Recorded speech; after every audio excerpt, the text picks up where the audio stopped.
This is MJ. I'm an author, I'm an artist, I'm an analyzer. You can find all my work at mjmunoz.com. This is Going Ultra. I'm talking about Ultraman Zett episode 22, which originally aired November 28th, 2020, directed by Koichi Sakamoto. The screenplay is by Sotaro Hayashi. And this is an interesting episode because it happens in the aftermath of... Oh my gosh, Yoko's outfit makes so much more sense now. Sorry. It takes place in the aftermath of the disbanding of Storage. They're all on their own. They're all going towards their individual tomorrows, hence the name of the episode, Individual Tomorrows. And, Koichi Sakamoto, if you don't know, is known for enjoying the form of a woman, particularly in the leg region. And not that Yoko didn't dress sort of like this last time, but I was a little surprised by how she was dressed this time, especially the way the camera panned up from her knee socks to her face. So yeah, I guess that makes sense. Anyway, moving on from there, that uncomfortable topic. This is an interesting episode because it looks at these people who their whole life has been wrapped up in being members of Storage, being comrades who work together, being people who are relied upon to defend the Earth from kaiju in a way that they seemingly felt was ethical and good and noble, and now they've been disbanded because the Global Allied Forces Division of Japan, which is the company they work for and their bosses ultimately, have decided that they will use a weapon that these people are uncomfortable with, and they are they're willing to do whatever it takes to defeat kaiju. And you might say that's a good thing, but then again, if it leads to destruction and ruin, then obviously that would not be a good thing. And it looks kind of like that might be the direction that it's going. So that's not great. So we have this interesting interaction between Yoko and Haruki, where they arm wrestle again for him to have a taste of her boba tea, which it's strange that she wanted to be on trend and have boba tea, and I'm shocked that boba tea is a trend, although I have seen more boba places popping up even here in the United States. But I like boba, man. I don't like boba. I don't even like tapioca pudding. So sorry for that tangent. But yeah, so that's kind of a funny, interesting moment. But the better part of that is that she hints at the fact that she's interested in arm wrestling him because of a secret reason, and we don't find out what that is till later, so I won't spoil it. And it's a lot of fun, and I really appreciate it. So anyway, we'll talk more about that later. As they parted ways in the previous episode, they asked Epicuro what he was going to do, and he said, "You'll see." And it's actually a little more complicated than what you might expect, because he doesn't just do something noble to fight, Gaff J, whatever. Sorry, it's such a clumsy thing to say. He doesn't just do something noble to oppose them. He does sneak into their base and he finds out about Ultroid Zero, but he also ends up provoking and manipulating the fight that happens, the big fight that happens in the episode, in order to give Gaff J the information that they need. By the way, tell me if I'm an idiot for saying it like that. And I'll hold off on doing it in the future. Anyway, he gives Gaff J what they need in order to complete Ultroid Zero by, you'll see, by, basically giving them the data they need. That's all that matters right now. So that's pretty interesting to me, because once again, you think you know what Juggler's doing. You think you know what Hibikura is doing, what his goals might be, and he goes and does something that completely surprises you, and that's, super interesting, because again, it's something that will be dealt with later in the show, in the end game of it. But for now, it's interesting just how well of a job they're doing, or how good of a job they're doing at keeping you guessing as to his true motives. And I find that impressive, and I'm kind of proud of them for that, even though I do find it frustrating in some ways. So that's pretty cool. Alien Barossa number 3 showing up and talking with his human vocal cords. I will pick this nit once again. Alien Barossa originally said, "I'm too advanced to have vocal cords like you lower beings, which is why I'm talking through this girl," or this guy, or whatever. I can't remember who it was at the time. I think it was Yoko. And now, Alien Barossas are talking all over the place. What's going on? That's not fair. You can't just change the rules like that. I thought this was hard science fiction, not children's tokusatsu. Anyway, but I like him coming back. I love everybody fighting against him in the little restaurant or whatever where they are. That's super cool. His like barbarians club is super neat too.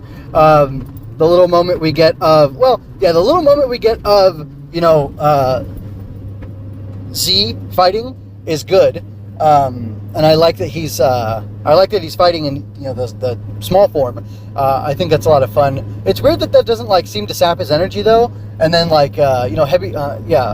Juggler shows up there, and he almost shows up there for no good reason, which is a little disappointing because it seemed odd. Like he didn't have to show up there. He could have, and then later he just transforms from his human form to Five King or whatever it is, and that's kind of an odd choice. So I wonder if it was like an obligatory Juggler appearance or something, because that is a cool suit design, and they could just have him show up more often. He could transform. He could hold up the Dark Zett Riser, in my opinion, as Juggler, and then when he goes inside, it could still be Hebikura access granted to show the face actor doing all that transformation stuff inside. Whatever, doesn't matter.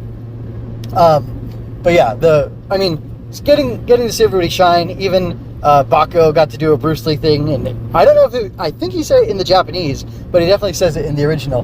Don't think, feel. And everyone's wowed by this cool old man, and once again, it's just something he picked up along the way. So that's a lot of fun. I love that. I love the gags. I love the simple. It's funny. Bako is simultaneously like a simple. All of them are like simple characters who have like catchphrases and like simple traits that they use, but at the same time, they are also able to be nuanced, interesting characters who do stuff that you might not expect. So I really love that blend of character building, character creation, character crafting, and I think it's something I want to use in my writing. It's something I'm doing with my grow bugs right now. I've given each of them like one emotional thing, and like that's their lens and their perspective. That's how they see everything in the world. It's not that their personality is falling down and having big eyes. It's sorry, it's an anime joke. That's a harem anime joke. It doesn't belong here in this pure, clean Ultraman show, so I'll stop. But anyway, I think that's an interesting way to construct your characters, and it makes sense because I'm married. My wife and I say the same things to each other over and over again, and we think it's funny. When we were first together, she would do this thing that she doesn't do anymore because it doesn't work anymore on me. And same thing with me.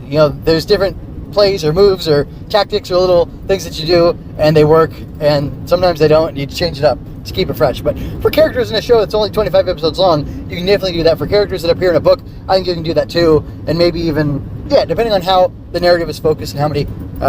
anyway, I'm getting too distracted talking about books, so I will stop doing that, and I will go ahead and continue talking about the episode. So, I thought it was funny that Balliarok once again... So, first of all, this Alien Barossa fight is awesome. The fact that Balliarok abandons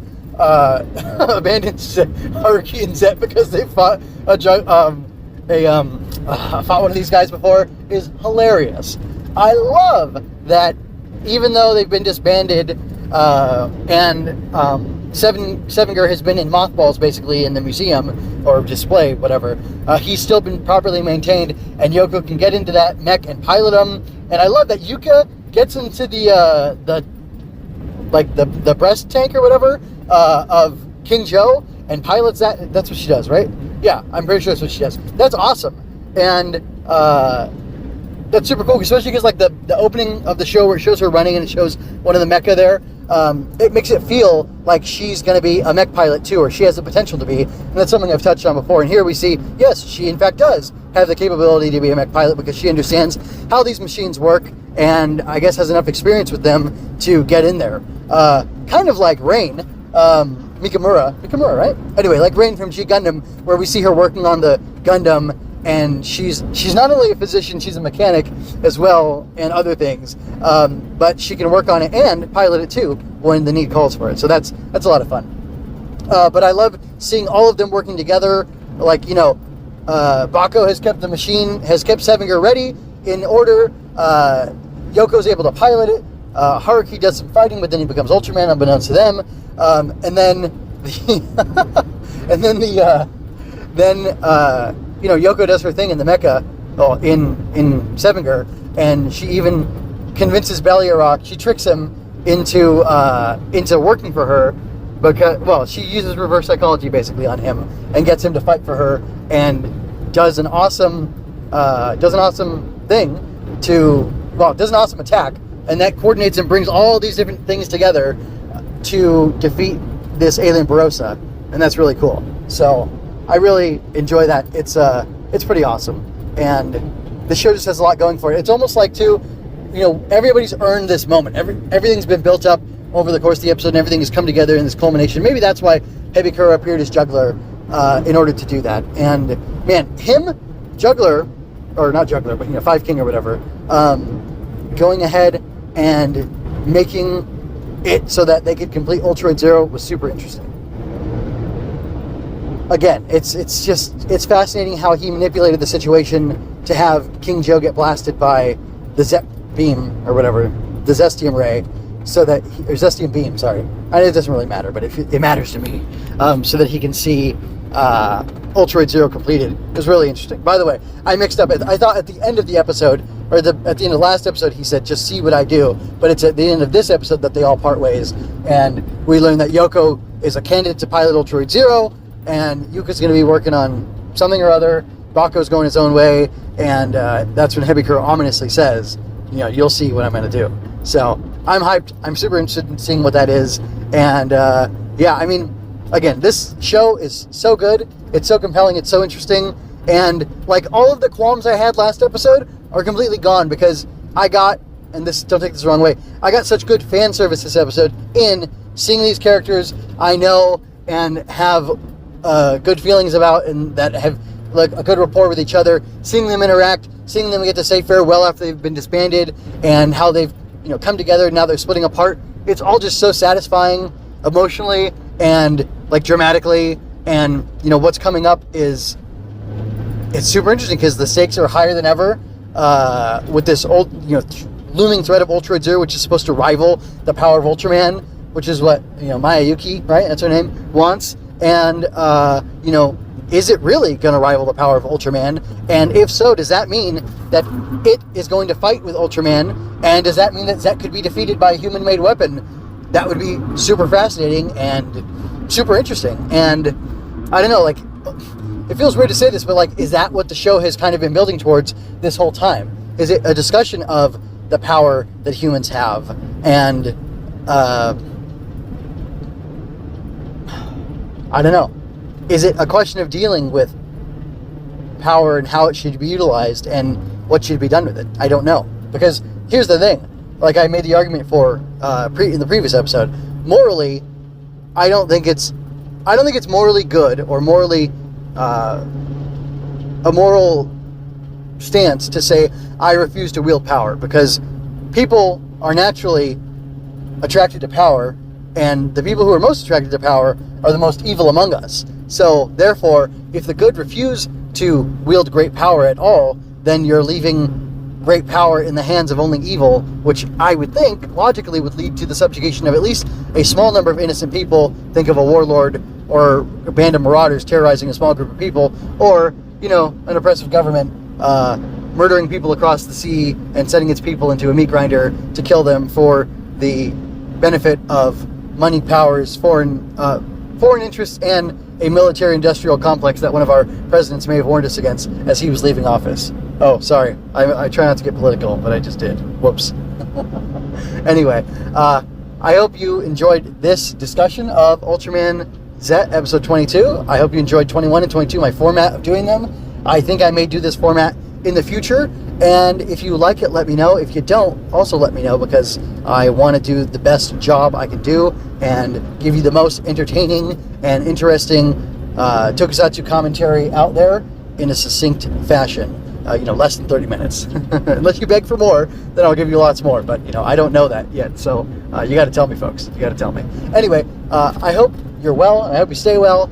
And with that, I want to let you know to check out everything over at the website. I've got lots of writing projects going on. I've got my Tokusatsu children's books that I'm working on sort of feverishly. I've rededicated myself as a writer and an artist, so I'm making sure I put in a small amount of time every day, but a consistent amount of time every day to do my writing and my drawing, and that's all for the goal of getting better and finishing my projects more quickly. I'm designing book covers right now when I'm drawing, and I'm chipping away at my book to finish it so I can get my books out there. I've got a big book that contains a bunch of side stories from Groba, or from these characters from these other books, and then I've got that ties everything together and tells its own journey and its own adventure of a pair of characters who learn and grow from each other and from their crazy experiences that they go through.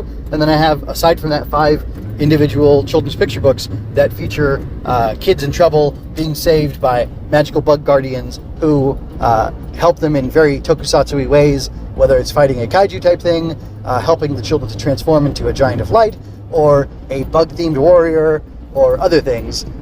If you enjoy tokusatsu, I think you'll enjoy my books. In fact, I want to be a writer. I'm basically positioning myself to be a tokusatsu writer. And if normies want to enjoy the stuff, because I'm trying to write it with enough appeal, broad-based appeal, because it's such high-quality work, that's the hope, that everybody will enjoy it. But it's definitely playing to the niche and the tokusatsu fandom. So if you like tokusatsu and Henshin heroes, I think I have books that you're going to love. And so check those out. And with that, I'm MJ, and I'm signing out. I hope you enjoyed that. Go to mjmunoz.com to leave any questions, comments, or other feedback you might have. There you can find all of my analysis, art, and fiction. I cover books, tokusatsu, comic books, anime, and more. Look around. You're sure to find something else that you'll enjoy as well. This has been a Story Over Everything production.